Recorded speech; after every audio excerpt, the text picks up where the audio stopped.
All right, welcome back into Clay and Buck. Our friend Ryan Girdusky joins us now. It's a numbers game, is his podcast. It's also true about life, but it's his game. It's his podcast on the Clay and Buck Network. Go subscribe. Also, National Populist Newsletter is his Substack. Make sure you subscribe to that podcast first, though. Mr. Girdusky, Yeah. great to have you with us, How are sir. you? Yeah, we're good, man. So we have a lot of things to run by you, but first off, what was your biggest takeaway when you looked at those numbers that were released yesterday, where the outlier extraordinaire was white college educated women who are apparently obsessed with Zelensky and DEI? Yeah, I don't think that shocked anybody. That was with the NBC polls that they held from Sunday. They just live, men without a college degree and white women with a college degree don't live in the same country. I mean, they just fundamentally don't. White men without a college degree live in Texas, and white women with a college degree live in like Sweden. So it's not, they don't have the same concerns, they don't have the same issues. It's bizarre. And what I can kind of like sit there and really break it down to an ideology is that one has a very comfortable level of living and one does not. If your biggest issue is Zelensky, you're probably not worried that much about your monthly bills or an illegal alien, attacking you or breaking into your ranch if you live on the border. This is just a completely different life that they live. And yeah, I mean, it's a totally different world, and it makes for bad politics because white women with a college degree who are on the left are getting more radicalized. They're getting further to the left, and that's a problem. So, does the problem get resolved in any way if abortion becomes less of a national political issue and more of an individual state issue? Because it seems like to me, and I'm curious if you buy this thesis, Ryan, that Democrats have uniquely exploited the fears of educated white women when it comes to reproductive rights. And that is the motivating factor for many of them, particularly if you're in your 20s or 30s. Given the fact that abortion, whatever you think about it, the numbers haven't really changed that much since Roe v. Wade was overturned. Is the impact of abortion as a national political issue maybe something that could bring these women back to some measure of political sanity or not? No, I don't think that it's abortion. I mean, I think abortion is part of the question, but part of it, certainly a large part.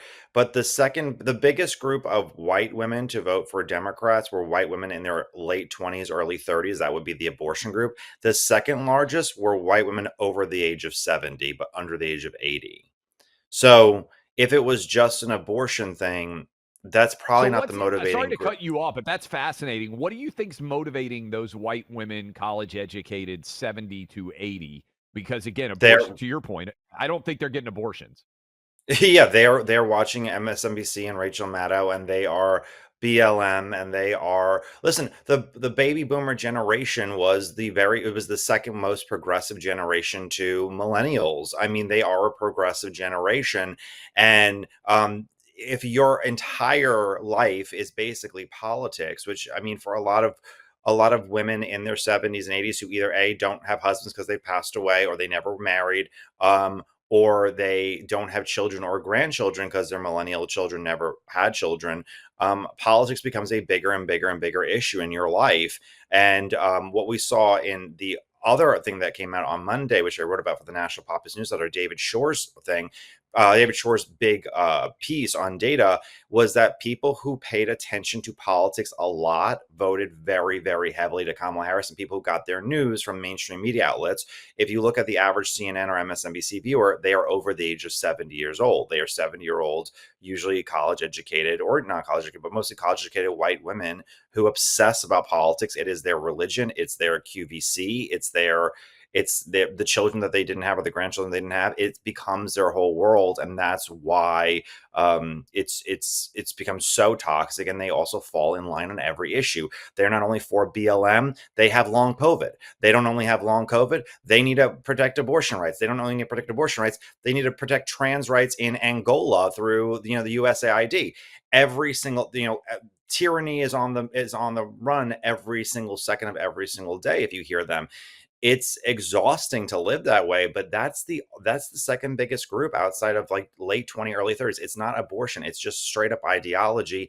And perhaps because they live in such comfortable environments, suburbs, wealthy parts of cities, they don't have to worry about crime or you know, the fact that they don't have money coming in the next month. They're probably living pretty comfortably. So, Ryan, I wanted to ask you about this slew of people, including Gayle King, Nancy Pelosi, and others, who are really giving Schumer some rough stuff. Is this just about the CR that he went along with so that the government didn't shut down? I mean, we could expect that.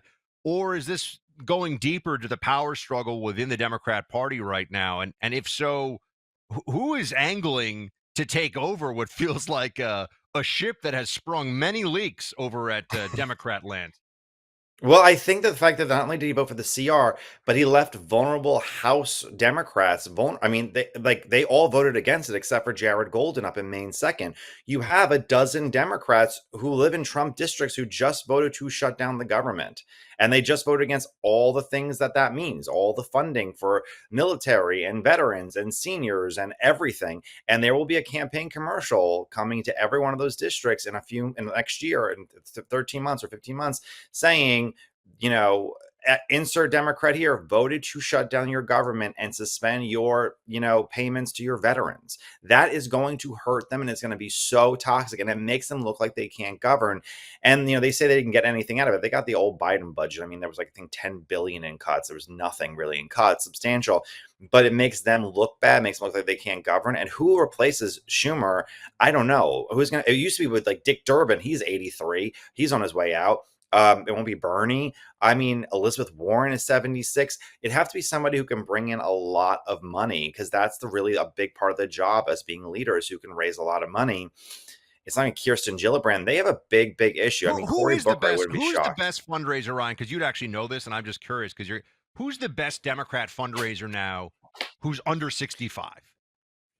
The best fundraiser on the Republican side is, I'm pretty sure it's Tim Scott for sure. On the Senate side, Tim Scott's the best fundraiser. On the Democratic side, I believe it's Schumer and his PACs. Schumer and his PACs raise over $100 million a year. But I'm talking about the younger generation. Is there anybody who's Oh, already starting AOC. to AOC for sure. Cory Bush used to actually raise decent money, but AOC? AOC, yeah, AOC raises a bucket loads of money. Yeah, and she usually gives it all away. We're talking to Ryan Girdusky. Ryan, I love the data that you bring to bear. Encourage people to check out your podcast. The data reflects that Trump did not actually do better with white voters, right? The white voters from like 2016 to 2024 have stayed basically similar, and that, in fact, moved a little bit Democrat, maybe. But that the reason why Trump won in all 50 states, Black, Hispanic, Asian support rising. I'm So curious, yeah. is that Trump support, you think, as we look ahead to 26 and 28? How much of that do you think is attributable to Trump himself as opposed to the Republican Party? In other So words, does that yeah. movement continue if it's JD Vance or someone like that, or is Trump a unique political unicorn in that respect? So this is the episode for a numbers game podcast that's coming out next Monday. I'm super excited about it. This data comes from David Shore, who's a Democrat, a data scientist. He's brilliant, very, very smart. His data, and he did a really deep dive on not only like exit polling, but where people were voting and looking at voting files. What happened was, between 2016 and 2020, Trump lost about 1 to 2% of the white vote in between those two elections. He gained all that back in 2024. So there were Trump or Gary Johnson, Biden, Trump voters. There was that swing. Basically, all the people who voted for Gary Johnson instead of Hillary and then voted for Biden came back to Trump. That was worth 1.5% of his 3-point national gain. Half came from white people. The other half came from minorities. He didn't gain that much with blacks. It was a small amount. The biggest was black conservatives. He gained about 8 points over the course of the last 8 years. But among Hispanic moderates, he gained 23 points. In 2016, Hillary won 81% of Hispanic moderates. Kamala won 58%. 8 years later. So from 81 to 58. The other part was Asian moderates. Hillary won 78, Kamala won 67, a double-digit drop among moderates in the Asian community. Is this a Trump thing? Partially, but it's part of a larger national story. In England, you see the Conservative Party doing better among minorities. In Canada, you see the Conservatives doing better among minorities. It is a thing that along the entire West where you've started seeing part of minorities, part of minority coalition, vote their ideology instead of their race, which they usually vote their race over their ideology. Is it a Trump thing? That's a great question. Actually, Trump was more of a deterrent than a supplier of this. The people who don't trust the Democratic Party is higher than the people who voted for Trump. Had everybody been have forced to vote, David Shore's estimate is that Trump wouldn't have won by 1.7 points percent. He would have won by 5%.